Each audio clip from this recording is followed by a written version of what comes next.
जय हिंद साथियों। तो आप लोग का बहुत बहुत स्वागत है आपका अपना YouTube channel Bihari fundamental of science पर। अगर आप लोग भी बिहार बोर्ड से हैं या क्लास 10th या 12th का एग्जाम 2027 में देने वाले हैं और 2026 से 27 सेशन है आप लोग का, तो आप लोग चैनल को सब्सक्राइब जरूर कर दीजिए, वीडियो को लाइक करके एक प्यारा सा कमेंट कर दीजिए। और व्हाट्सएप ग्रुप में जुड़ने के लिए आप लोग को नंबर दे रहे हैं 62 023 38 462। इस पर कॉन्टेक्ट करेंगे, आप लोग को ग्रुप में जोड़ दिया जाएगा और आप लोग को अब रेगुलर क्लास चलेगा, आप लोग को टेंशन लेने की जरूरत नहीं है। तो पिछला वीडियो आप लोग नहीं देखे हैं तो उसका लिंक हम आप लोग को डिस्क्रिप्शन में दे दिए हैं, तो आप लोग उसको जरूर देख लीजिए। चलिए आज के जो इम्पोर्टेंट क्वेश्चन है उसको आप लोग को कवर करवा देंगे। आप लोग को पार्ट 3 तक आप लोग को कंप्लीट करवा दिए थे, यानी पार्ट 3 तक आप लोग को कंप्लीट हो गया था और यह पार्ट 4 वीडियो है। चलिए क्वेश्चन है, दर्पण किसे कहते हैं? दर्पण, दर्पण के बारे में समझते हैं।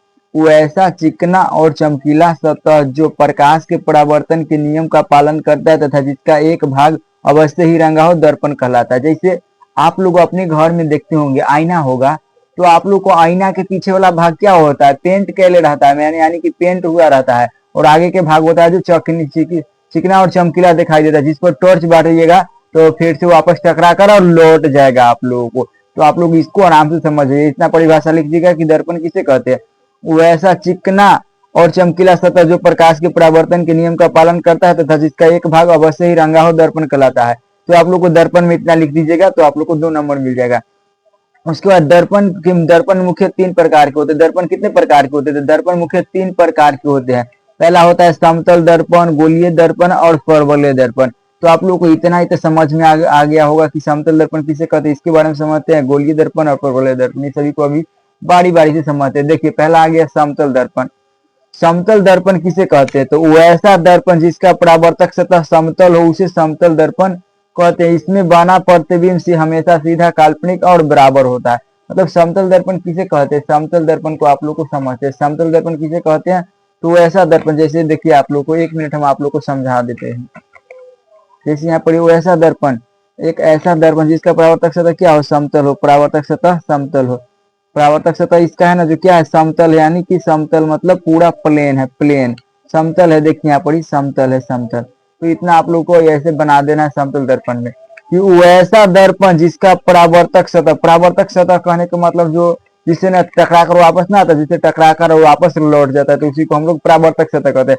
वैसा दर्पण जिसका परावर्तक सतह समतल हो उसे समतल दर्पण कहते हैं। इसमें बना प्रतिबिंब हमेशा सीधा, काल्पनिक और बराबर होता है। इसमें बना प्रतिबिंब हमेशा सीधा, काल्पनिक और बराबर होता है। इतना आप लोग लिख दीजिएगा, आप लोग को 2 नंबर मिल जाएगा। तो आप लोग को यह दर्पण समझ में आ गया। अगला है गोलीय दर्पण किसे कहते हैं? गोलीय दर्पण किसे कहते हैं? तो वैसा चिकना वैसा दर्पण जिसका परावर्तक सतह किसी खोखले गोले का एक भाग होता है उसे गोलीय दर्पण कहते हैं। और यह मुख्य 2 प्रकार का होता है, अवतल दर्पण और उत्तल दर्पण। तो आप लोग को गोलीय दर्पण यहाँ पर ही देखिए, ये वो खोखले गोला है, वो खोखला गोला है, तो इस साइड में क्या इधर है? उत्तल दर्पण और अवतल दर्पण से मिलकर बना है।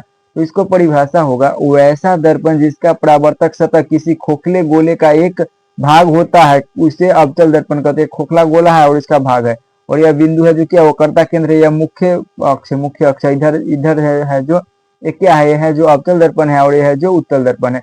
तो आप लोग को समझ में ये आ गया होगा।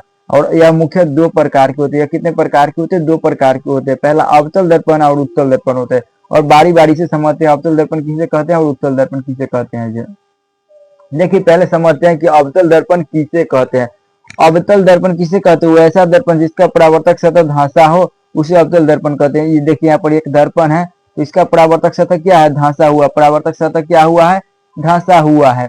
इसका परिभाषा लिखिएगा, वैसा दर्पण जिसका परावर्तक सतह धांसा हो उसे अवतल दर्पण कहते हैं। अवतल दर्पण कहते हैं। और अवतल दर्पण को अभिसारी दर्पण भी कहा जाता है। तो आप लोग को समझ में आ गया कि वैसा दर्पण जिसका परावर्तक सतह क्या है? धांसा है, धांसा है। यहाँ पर आप लोग को लिख दीजिएगा, इतना आप लोग को 2 नंबर मिल जाएगा। और इसको आप लोग जरूर याद कर लीजिएगा कि अवतल दर्पण को अभिसारी दर्पण भी कहा जाता है। तो आप लोग को यह समझ में आ रहा होगा। तो आप लोग एक प्यारा सा कमेंट करके बताइए तो आप लोग को यह वीडियो कैसा लग रहा है। और आप लोग के पास जितने भी दोस्त हैं उनके पास आप लोग वीडियो को जरूर शेयर करिए। और आप लोग का व्हाइट बोर्ड पर अब क्लास होगा, आप लोग टेंशन नहीं लीजिएगा, वो व्हाइट बोर्ड पर भी क्लास होगा।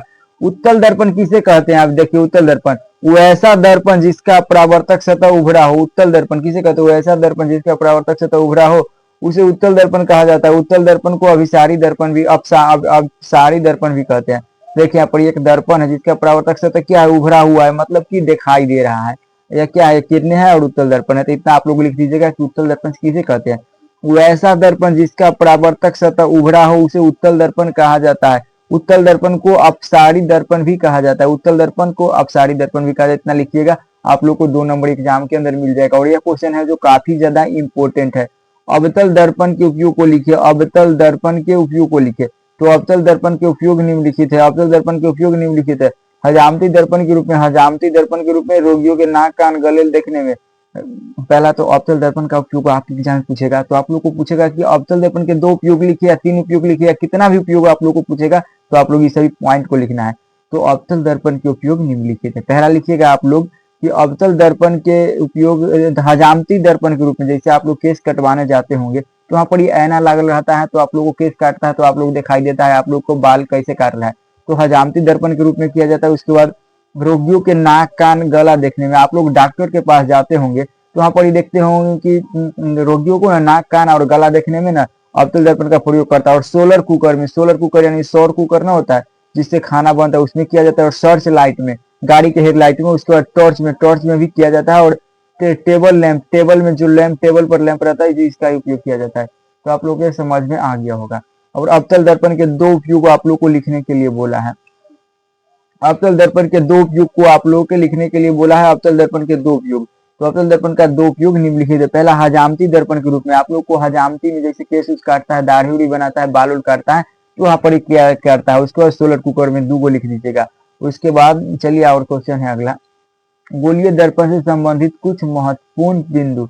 पहला आप लोग को गोलीय दर्पण, यहाँ पर देखिए गोलीय दर्पण है क्या है, वो गोलीय दर्पण है, गोलीय दर्पण है। और इसका जो सी है, बीच वाला है भाग जो क्या है, ये एक ध्रुव है, सीधे जो जा रहा है यह क्या है, ध्रुव है, या ये क्या है, उत्तल दर्पण है। और क्या है, यह अवतल दर्पण है। और यह क्या है, वक्रता केंद्र है, वक्रा केंद्र। और ये क्या है, वक्रता त्रिज्या है। ये क्या है, यहाँ से लाइन जो जा रहा है सीधा, यह क्या है, ध्रुव है। ध्रुव को हम लोग इंग्लिश में पोल बोलते हैं। और इसका जो केंद्र है इसको हम लोग वक्रता केंद्र बोलते हैं। और इधर है जो इधर वाला जो भाग है इसको हम लोग अवतल दर्पण बोलते हैं। और इधर वाला भाग है इसको उत्तल दर्पण बोलते हैं। और इसके मुख्य अक्ष है, यहाँ जो आ जा रहा है मुख्य अक्ष है, क्या है, परावर्तक सतह है। ये सभी इंपॉर्टेंट है। और गोलीय दर्पण से संबंधित कुछ महत्वपूर्ण बिंदु। ध्रुव, ध्रुव किसे कहते हैं, और फोकस दूरी, वक्रता केंद्र, प्रधान अक्ष, फोकस द्वारक और वक्रता केंद्र। इसका भी हम आप लोग को बारी बारी से बता दें कि ध्रुव किसे कहते हैं, वक्रता केंद्र क्या है, फोकस क्या है, वक्रता त्रिज्या क्या है, फोकस दूरी, प्रधान अक्ष और द्वारक, इसके बारे में भी हम आप लोग को डिटेल में बताएं। चलिए समझते हैं ध्रुव किसे कहते हैं। तो गोलीय दर्पण के परावर्तक सतह के मध्य बिंदु को दर्पण का ध्रुव कहते हैं और इसे पी से सूचित करते हैं। देखिए यहाँ पर समझिए, गोलीय दर्पण है ना, यहाँ पर गोलीय दर्पण ये क्या है, एक गोलीय दर्पण है। तो गोलीय दर्पण के ना, गोलीय दर्पण के परावर्तक सतह, गोलीय दर्पण के परावर्तक सतह के मध्य बिंदु, यहाँ पर देखिए मध्य बिंदु के बीच के दूरी को क्या कहते हैं, ध्रुव कहते हैं। मध्य बिंदु के बीच के दर्पण से, तो यहाँ पर देखिए, यहाँ से जो लाइन है ना, ये वाला लाइन, ये लाइन जो आप लोग को दिखाई दे रहा है, रुकिए आप लोग 1 मिनट, आप लोग को ये वाला जो लाइन दिखाई दे रहा है जो क्या है, गोलीय दर्पण का ध्रुव है। तो आप लोग को ध्रुव समझ में आ गया।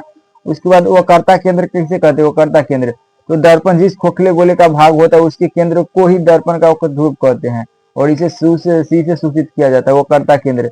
तो गोलीय दर्पण जिस गोले का भाग होता है, गोलीय दर्पण है या जिस गोले का भाग होगा ना, तो इसके केंद्र को हम लोग क्या बोलेंगे, वक्रता केंद्र बोलेंगे। और वक्रता त्रिज्या किसे कहते हैं, तो गोलीय दर्पण जिस गोले का भाग होता है इसके त्रिज्या को हम लोग क्या बोलेंगे, वक्रता त्रिज्या कहेंगे। तो आप लोग को समझ में आ गया होगा। तो आप क्या समझते हैं, वक्रता केंद्र, तो आप लोग को समझ में आ गया। और इसे सीधे स्विच करते हैं, वक्रता त्रिज्या समझते हैं। तो वक्रता त्रिज्या किसे कहते हैं भी इंपॉर्टेंट है। गोलीय दर्पण के वक्रता केंद्र और उसके बीच के दूरी की त्रिज्या को वक्रता त्रिज्या कहते हैं और इसे आर से सूचित किया जाता है। तो ये आप लोग को समझ में आ गया। उसके बाद फोकस दूरी किसे कहते हैं, फोकस दूरी, गोलीय दर्पण के फोकस और ध्रुव के बीच के दूरी को फोकस दूरी कहते हैं। गोलीय दर्पण के फोकस और ध्रुव के बीच के दूरी को क्या कहते हैं, फोकस दूरी कहते हैं। तो इतना आप लोग लिख दीजिएगा कि गोलीय दर्पण के ध्रुव, गोलीय दर्पण की यहाँ पर क्या है, ध्रुव और इसके बीच के दूरी, इसके बीच के दूरी को क्या कहते हैं, फोकस दूरी कहते हैं। तो आप लोग को समझ में आएगा। और इस चित्र को आप लोग जरूर बनाइएगा। पहले आप लोग को यहाँ से यहाँ तक नोट कर लीजिएगा और आप लोग बढ़िया से कॉपी खरीद लीजिएगा, फेयर कॉपी, और उसमें नोट जरूर कर लीजिएगा।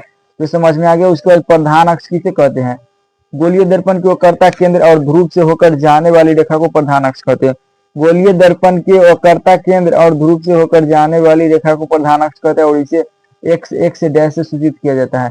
द्वारक, दर्पण की चौड़ाई को दर्पण का द्वारक कहते हैं। दर्पण की चौड़ाई को दर्पण का द्वारक कहते हैं। यहाँ तक आप लोग को समझ में आ गया होगा। और इम्पोर्टेंट क्वेश्चन आप लोगों के लिए हम लेके आए, देखिए अवतल दर्पण का दूसरा नाम क्या है? अवतल दर्पण का दूसरा नाम क्या है? अभिसारी दर्पण है। और उत्तल दर्पण का दूसरा नाम क्या है? अपसारी दर्पण है। तो ये क्वेश्चन है जो 1 नंबरी आपके एग्जाम में पूछता है। और अवतल दर्पण का फोकस दूरी, अवतल दर्पण का फोकस दूरी चिन्ह में कैसा होता है? तो ऋणात्मक होता है। और उत्तल दर्पण का फोकस दूरी चिन्ह में कैसा होता है? धनात्मक होता है। गोलीय दर्पण में चिन्ह का निर्धारण कहाँ से किया जाता है? ध्रुव से। और गोलीय दर्पण की फोकस दूरी और वक्रता तीव्रता में कैसा संबंध है? तो F बराबर R/2 होता है। तो यह सभी आप लोगों को समझ में आ गया। अब इसका रिवीजन हम आप लोगों को करवा देते हैं कि कहाँ कहाँ तक आप लोग को हम बताए थे। तो आप लोग को हम सुविधा में देखिए पढ़िए आए थे पहले आप लोग को हम दर्पण के बारे में बढ़िया तरीका से बता दिए थे। आप लोग को हम दर्पण के बारे में बता दिए थे। दर्पण के बारे में किसे कहते हैं? तो ऐसा चिकना और चमकीला सतह जो प्रकाश के परावर्तन के नियम का पालन करता है तथा जिसका एक भाग अवश्य ही रंगा हो, दर्पण कहलाता है। और दर्पण मुख्य 3 प्रकार के होते हैं, समतल दर्पण, गोलीय दर्पण और परवलय दर्पण। तो तीनों दर्पण आप लोग को हम समझा दिए थे। इसका देखिए समतल दर्पण किसे कहते हैं? वो ऐसा दर्पण जिसका परावर्तक सतह समतल हो उसे समतल दर्पण कहते हैं। और इसमें बना प्रतिबिंब हमेशा काल्पनिक और वस्तु के बराबर होता है। इतना लिख दीजिएगा। उसके बाद गोलीय दर्पण भी आप लोग को हम बढ़िया तरीका से समझा दिए थे कि वैसा दर्पण जिसका परावर्तक सतह किसी खोखले गोले का एक भाग होता है उसे गोलीय दर्पण कहते हैं। और ये मुख्य 2 प्रकार के होते हैं, अवतल दर्पण और उत्तल दर्पण। ये आप लोग को समझ में आ गया था। और इसका चित्र भी बना दिए थे कि अवतल दर्पण है और गोलीय दर्पण यह मुख्य अक्ष है। उसके बाद अवतल दर्पण किसे कहते हैं? अवतल दर्पण वैसा दर्पण जिसका परावर्तक सतह धंसा, वैसा दर्पण जिसका परावर्तक सतह धंसा उसे अवतल दर्पण कहते हैं। अवतल दर्पण को अभिसारी दर्पण भी कहा जाता है। इतना आप लोग जरूर याद कीजिएगा और इसको कॉपी में नोट करके याद जरूर करने का प्रयास कीजिएगा। उसके बाद अवतल दर्पण के उपयोग को अब उत्तल दर्पण किसे कहते हैं? उत्तल दर्पण किसे कहते हैं भी आप लोग को हम बताए हैं। उत्तल दर्पण किसे कहते हैं? वो ऐसा दर्पण जिसका परावर्तक सतह उभरा हो उसे उत्तल दर्पण कहा जाता है। और उत्तल दर्पण को अभिसारी दर्पण भी कहा जाता है। इतना लिख दीजिएगा। और उसके बाद अवतल दर्पण के उपयोग भी हम आप लोग को बता दिए थे। और अवतल दर्पण के 2 उपयोग तो आराम से कर लीजिएगा। उसके बाद गोलीय दर्पण से ध्रुव संबंधित ऐसे क्वेश्चन हम आप लोग को बता दिए हैं। इस क्वेश्चन को आप लोग जरूर कर लीजिएगा। और वीडियो कैसा लगा आप लोग एक प्यारा सा कमेंट कर दीजिएगा। और इसी तरह का वीडियो देखने के लिए चैनल को सब्सक्राइब कर दीजिए और आपके जितने भी दोस्तों उनके पास शेयर कर दीजिए। और व्हाट्सएप ग्रुप में जुड़ने के लिए आप लोग 62 023 34 462 पर कॉन्टेक्ट